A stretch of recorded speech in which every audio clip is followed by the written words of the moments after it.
Salut à tous. Bon, j'espère que vous avez un peu de temps parce que cette vidéo va être longue. Et j'aborde des sujets importants et si possible, ceux qui ont des Bibles, allez prendre vos Bibles parce qu'on va s'édifier. Je vais citer beaucoup de références bibliques. On va passer un bon temps ensemble. Je tiens à le redire encore. Euh, je parle maintenant par rapport à ce que le frère Lukaga veut faire le 27 parce que, premièrement, c'est un chrétien qui croit en Dieu, mais aussi parce que lui-même, il a interpellé mon attention en m'envoyant une invitation. Moi, je savais même pas qu'il avait une page Facebook. Ouais, non? Donc, quand j'ai vu m'inviter, j'ai vu ce qu'il faisait, je dis, ah, ok, bon. Donc, moi, c'est un signe de Dieu. Dieu a voulu que je sois sur son chemin pour aider le frère. Parce que c'est un frère. Hein? Il a beaucoup d'amour pour le Gabon. C'est vrai qu'on fait beaucoup de blagues sur Sandalphon, Métatron. Ça, c'est notre défaut. On aime beaucoup blaguer. Mais dans le fond, on sait que c'est un Gabonais. On sait qu'il aime son pays et qu'il a beaucoup de courage. Que lui, au moins, il est prêt à aller au Gabon affronter l'autorité pour son pays. Voilà. Bon, c'est pas un gars qui blague. C'est quelqu'un qui est sérieux et qui a beaucoup d'amour pour son pays. N'est-ce pas, non? Voilà. Donc, ça, c'est pas un problème. Mais un autre Gabonais aurait fait pareil. Je me serais tué. Je parle là exclusivement parce que c'est quelqu'un qui est connu à cause de Dieu. Donc, ça, c'est affaire de Dieu maintenant. Dans le naturel, si un Gabonais de la diaspora ou une Gabonaise décide d'aller au Gabon pour affronter Ali Bongo, il ou elle est libre, je ne dirais pas un mot. Mais si c'est un frère en Christ, si c'est un enfant de Dieu, quelqu'un qui prie, je donne mon conseil parce que j'estime que on peut se comprendre puisqu'on est supposé adorer le même Dieu. Et je lui ai dit que je n'ai rien contre le chef, mais le chef c'est un boutiste. Si vraiment tu as des projets dans le Seigneur pour libérer ton pays, va consulter les gens qui connaissent Dieu comme toi pour y t'aiguiller. Pas forcément moi, parce que moi, je suis chauffeur, je ne suis pas prophète. Mais consulte les autres pasteurs. Consulte les gens comme pasteur Serge Alogo, les gens qui sont vraiment intègres, qui pourront te donner conseil par rapport à tes actions. Parce que seul, jamais on est seul. Même Moïse, il avait Aaron. Ouais, hein. Voilà. Et s'il y a un prophète à Libreville, il y a forcément un prophète à Chibanga. Et comme Dieu est un, si tu as un message à cœur ou une action à cœur pour le Gabon, normalement, tous les gens qui prophétisent au Gabon, les vrais prophètes de Dieu, les vraies prophétesses, parce que les femmes aussi prophétisent, tout le monde sera en accord avec toi pour dire qu'effectivement, ça c'est le plan de Dieu, vas-y. Mais quand tu te rends compte que tu veux faire un plan, en te disant que c'est Dieu qui t'inspire, mais quand tout le monde te dit que c'est pas bon, et tout le monde là c'est des prophètes comme toi, qui eux aussi ont des visions, à qui Dieu aussi parle, il faut te poser des questions. Peut-être que tu as raison, mais peut-être que tu as aussi tort. Ouais, ben. Moi, pour ma part, j'ai vu en esprit que c'est bad. Hein? Moi, je le redis encore. Hein?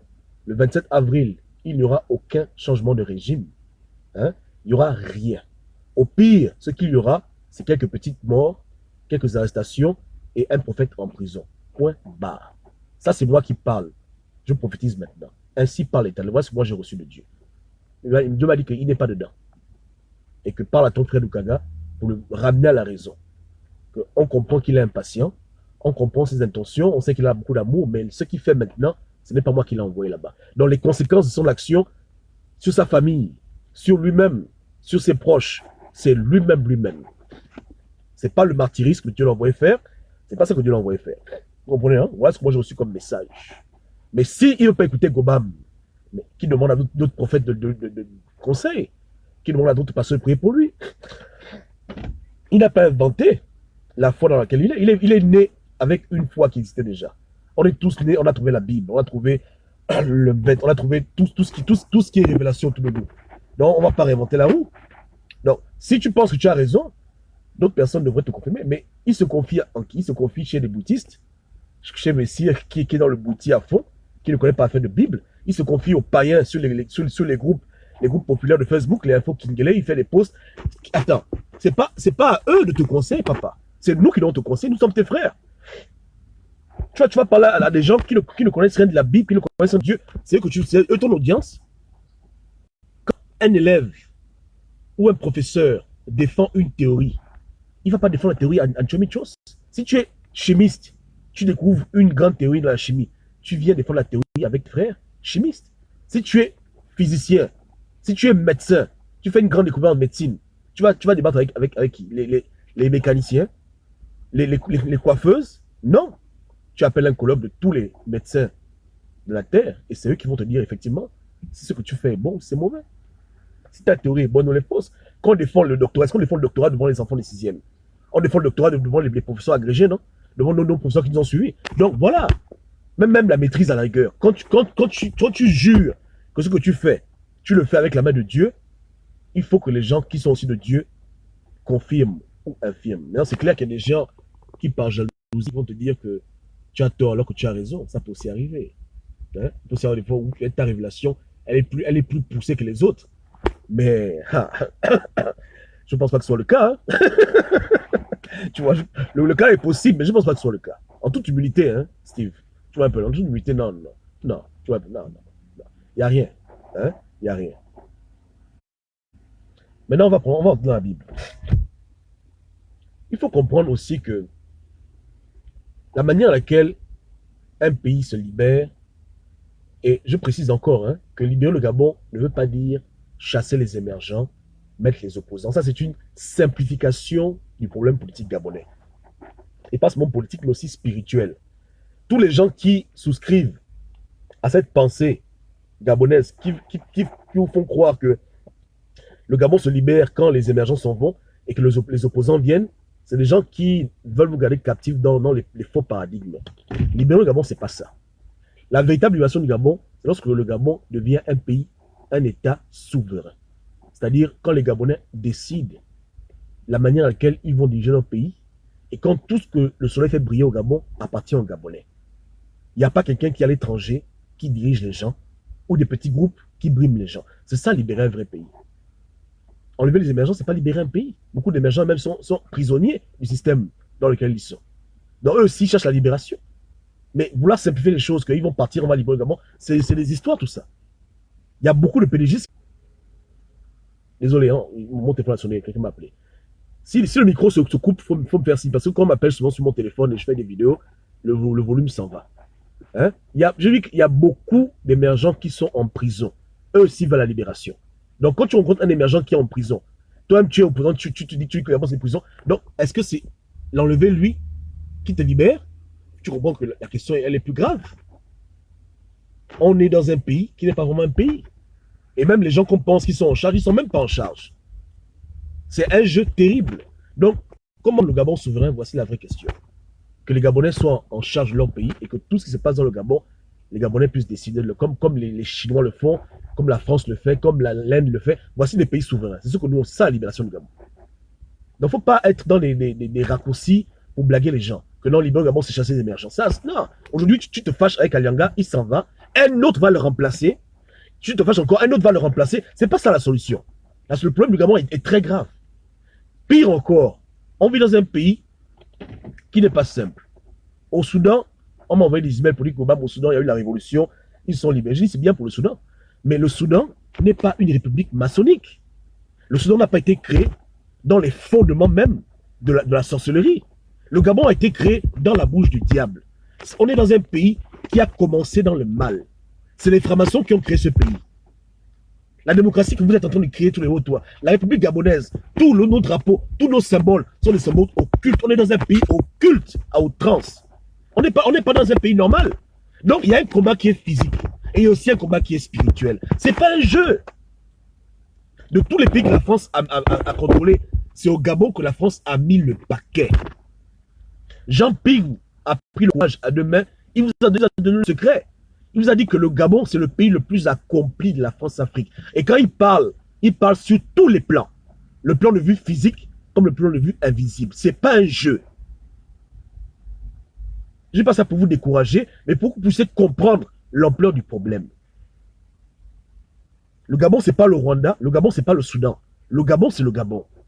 Et c'est un des derniers remparts de la France-Afrique. Donc, quand les Gabonais prennent les rues, vous n'avez pas affaire aux émergents. Vous avez affaire à la France. Il faut bien le comprendre dans vos têtes. La même France qui a vu comment on vous a tué en 2016 et qui a tout fait pour empêcher qu'un seul Gabonais, un seul militaire ne se trouve à la CPI. Est-ce que vous comprenez un peu ça dans vos têtes? Hein? Je répète, quand les Gabonais prennent les rues pour soi-disant libérer leur pays, ils ne l'ont pas fait aux émergents. Ils ont affaire à la France-Afrique, qui est en train de jouer ces dernières cartes. Donc, vous allez au front. D'abord, vous ne connaissez même pas qui est le vrai ennemi. Donc, déjà, le combat est déjà perdu d'avance. Et vous êtes peu, mal organisé, mal structuré. Je ne comprends pas. Moi, je vais donner un exemple biblique. Pour que vous compreniez que si Dieu permet ces exemples-là, c'est pour nous faire comprendre que le combat, c'est un mélange de tout. Un mélange de spiritualité, un mélange d'intelligence, un mélange de sagesse, un mélange de tous les attributs d'un être humain. Le combat, c'est pas seulement une chose, c'est pas seulement la foi. Il faut aller sur le terrain, c'est vrai. Tout ça ensemble. Désolé. Tu négliges l'aspect, ça n'ira nulle part. Quand Jésus est né, et désolé pour le nom Jésus, parce que c'est que le nom Jésus énerve les gens. Il avait un nom bantou à l'époque. Quand il est né, hein, personne n'était au courant. Écoutez bien, tendez bien vos oreilles. Je dis, hein, quand Jésus est né, prenez vos Bibles, lisez l'évangile de Jean, lisez vous-même l'histoire. Quand il est né, personne n'était au courant. Personne. C'est des gens d'ailleurs qui ont vu dans le ciel les étoiles, qui sont venus dire, là, quelqu'un d'important est né. La discrétion. Pourtant, les chrétiens disent que Jésus, c'est Dieu fait chair. Ou bien pour d'autres, le Fils de Dieu. C'est pas n'importe qui, mais il est né dans la discrétion, dans l'anonymat. Pourquoi? Parce qu'on voulait le buter. Parce qu'on voulait le buter. Toi, tu dis que tu viens au nom de l'Éternel. Comment tu peux oser annoncer ta venue au Gabon pour dire que je viens à telle date? Est-ce que tu réfléchis même? Avec les enjeux qu'il y a dans ce pays. Avec tout ce qui est invisible et visible au Gabon. Est-ce que tu es fou ou bien tu es fou? Qui te conseille? Jésus lui-même, il vient sur terre en personne. Il ne dit à personne qu'il est venu. À part quelques rares personnes. On ne sait même pas qui venait. Ça te coûtait quoi d'aller au Gabon? Descendre à l'aéroport et dire, écoutez Gabonais, suivez-moi maintenant. Pourquoi tu fais la fanfare 10 jours avant de venir? Tu penses que tu vas faire des imbéciles là-bas? Tu penses que tu vas faire des enfants de cœur? Dans ton pays, on fait les crimes rituels. Dans ton pays, on kidnappe les gens. Papa, tu es en train de jouer à quel jeu? Après, je dis que même dans le plan de vue spirituel, biblique, tu es complètement en déphasage. Tu es dans la chair, tu es dans les émotions. Un Gabonais lambda qui ne connaît pas Dieu aurait agi comme toi. Mais quelqu'un qui connaît Dieu n'agit pas comme ça. Même Moïse a fui. Quand il est passé dans le quartier, Moïse est passé en Zayon. Il était là, il passait en Zayon, il partait acheter les coupés. Voilà comment il entend qu'on tape son frère Bantou. Il dit, mais ça c'est quoi ça? Il vient, il intervient, il tue le bandit qui tapait son frère. Mais quand la nouvelle est arrivée aux oreilles de Pharaon, Moïse, qui était quand même le même prince, il pouvait dire que moi je m'en fous, je me batte. Mais il a pris ses pieds, il a fui. Pas parce qu'on est des enfants de Dieu, qu'on est des super hommes, des biomanes, des aventuriers. Attention! Même Élie le prophète a fui. On dit bien Élie le prophète, un des plus grands prophètes de la Bible. Quand Jézabel a voulu le tuer, il a pris ses pieds, il a fui. Et quand il est venu voir le roi pour le menacer de changer, il n'a pas dit que je venais tel jour que non, j'arrive. Il est seulement venu à la porte. On dit qui est là? Oh, c'est pas qui a Élie qui est à la porte, il est en train de cogner à la porte. Il est rentré, il a parlé, il est parti. Après ça, on a poursuivi, il a fui. Il ne faut pas donner aux Gabonais une mauvaise image de qui est Dieu. Parce qu'on est enfant de Dieu, on est des vates en guerre, on fait ce qu'on veut. Non. Parce qu'à la fin, la gloire revient à Dieu. La gloire ne revient pas aux hommes, la gloire revient à Dieu. Il faut faire attention, Steve. Si tu étais dans les business de politique seulement, ok. Mais tu es dans l'éthique de Dieu, fais gaffe avec Dieu. Dieu a commencé au Gabon un travail, ne viens pas pour la gloire de Dieu. Tu fais que te répéter ça. Joue ta part, si vraiment Dieu te l'a donné, mais ne viens pas inventer des choses que Dieu t'a pas envoyé faire. Tu es un chrétien, agis comme un enfant de Dieu, agis pas comme un païen. C'est les païens qui font les choses comme ça, mais les enfants de Dieu ne font pas ce genre de choses. Quand un enfant de Dieu pose un pied, c'est que Dieu l'a envoyé poser le pied. Même s'il doit aller mourir, il sait qu'il va mourir. Il n'est pas en train de tâtonner. Toi, tu tâtonnes, tu paniques, tu as peur, parce que Dieu ne t'a pas envoyé. Calme-toi un peu, il n'y a pas de honte à ça. Tout le monde veut que le Gabon change. Tout le monde veut que le Gabon soit libéré pour c'est parti pata. Mais la manière d'un enfant de Dieu, ce n'est pas la manière d'un païen. La manière d'un militaire, ce n'est pas la manière d'un homme politique. Chacun a sa religion, chacun a sa foi, chacun opère selon les règles qu'il connaît lui-même, qu'il a reçues de sa foi, de son parcours. Est-ce que tu comprends? Tu es en train de suivre qui t'aspire? Le Gabon? Tu blagues. Le petit pays d'Afrique là. Là-bas en France, ça chauffe. Les gilets jaunes font leur désordre. Mais Macron, quand il dort, il pense moins au Gabon. C'est moi qui te parle. Écoute-moi bien. Les Français là-bas, ils ont un problème en France. Hein, mais quand ils dorment la nuit, ils ne pensent qu'au Gabon. Leur esprit est seulement chez nous.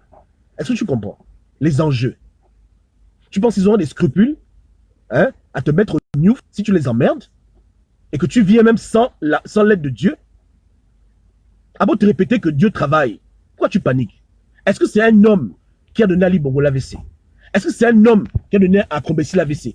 Tous avaient été prévenus que arrêtez de faire le mal, Dieu va vous frapper. Ali Bongo a bouché les oreilles, Kombessi a bouché les oreilles. Ils sont où maintenant? On ne sait même pas où ils sont. Donc Dieu fait son travail au Gabon. Tu es un homme de Dieu, va dans le sens de Dieu. Dieu ne veut pas que les Gabonais se fassent la guerre entre eux pour une affaire de politique. Parce qu'ils comprennent que les Gabonais, eux tous sont des victimes. Même ceux qui sont entre parenthèses des bourreaux, eux-mêmes sont victimes, sont manipulés. Pour l'intérêt des puissances étrangères, s'ils le veulent, demain, ils peuvent au Gabon créer un génocide. Donc Dieu a déjà vu tous les plans du diable, là, tous les plans de nos ennemis, qui n'auront aucun scrupule à nous armer les uns les autres, nous entretuer, pour qu'après ils viennent prendre un pays libéré de tous les Gabonais. Il faut réfléchir. Il faut prier, invoque le Seigneur. Fais un effort. Tous ces chrétiens qui te regardent, tu donnes un mauvais exemple. Donc, voici l'exemple de Moïse. Et quand Moïse allait voir Pharaon, il ne l'appelait pas au téléphone pour dire que je viens tel jour. Il allait seulement de manière impromptue. Même le matin très tôt, Pharaon est au bord de la mer en train d'invoquer ses esprits. Moïse vient, il dit, bon, je suis là, on doit parler maintenant. Il ne disait pas que non, j'arrive, je viens. Et tout ce que Moïse faisait, c'était Dieu qui le guidait. Même ses miracles, même ses guerres, il ne faisait jamais rien sans consulter Dieu. Et nous, les écans, quand on a quitté l'Égypte, on avait le même esprit. Quand on devait aller à gauche, on demandait toujours à Dieu. Quand on devait aller à droite, pareil. Voilà comment on a pu arriver en Afrique centrale, avec des millions de gens, des enfants, des femmes, parce qu'on n'était pas en train de marcher dans le vide. On n'avait pas de GPS, on n'avait pas de carte, hein? Mais malgré le manque de carte et de GPS, notre Dieu nous a guidés. C'est le Dieu de la Bible. Voilà. Donc aujourd'hui, on veut libérer un pays. Est-ce qu'on est comme des petits fous pour faire n'importe quoi? On dit, Seigneur, le pays doit être libéré. Comment on doit s'y prendre? Il donne les instructions qu'on doit suivre. Ça peut paraître aux gens idiots et cons, mais ça va marcher. Quand je dis aux Gabonais que non, œuvrer dans le sens de la paix. Ils pensent que je suis en train de les blaguer. Oh non, mais attendez. Moi, j'ai parlé de la paix aux Gabonais en août 2017. Ali Bongo est tombé en octobre. Donc, franchement, hein, je vous demande, je vous ai bien dit que depuis août, que laissez l'affaire de vous bagarrer, oubliez l'affaire là. Calmez-vous, parlez doucement, baissez un peu la tension. Dieu au contrôle. Effectivement, ça a commencé. Là, tout le monde est en train de crier vacances de pouvoir. C'est vous qui avez mis Ali Bongo à l'hôpital. Moi, je lui ai dit hein, que tu ne vas pas finir ton mandat. Toi, Kombessi, vous deux là, vous deux. Dieu va vous récupérer. J'avais blagué avec lui. Voilà maintenant. Donc Dieu travaille. Pourquoi vous voulez venir embrouiller le plan de Dieu? Parce que vos émotions. Laissez les païens faire ça. Laissez les gens qui ne connaissent pas Dieu faire ça. Eux, ils combattent à leur manière. Mais toi, un grand prophète gabonais, tu fais faire ce genre de conneries aussi. Qu'est-ce qui t'arrive? C'est quoi ça? Dis-moi un peu. À quel niveau? Tu es en train de te comporter comme quelqu'un qui est aveugle. Alors que tu es bonne. Tu as quand même une double vue plus que les gens en général. Qu'est-ce que tu es en train de faire comme ça? Dieu travaille. Ce n'est pas un homme qui va libérer le Gabon. Ce n'est pas un homme. C'est Dieu lui-même qui va combattre nos ennemis. Et il a déjà commencé. Que ce soit la France, l'OTAN, l'ONU, ennemi interne comme ennemi externe, ça c'est le travail de Dieu. Mettez vos ceintures, asseyez-vous, vaguez vos occupations. Dieu lui-même, il est au contrôle. Il n'y a pas besoin de s'exciter, prendre les rues, devenir comme les petits fous. Lui-même, il va faire le travail là.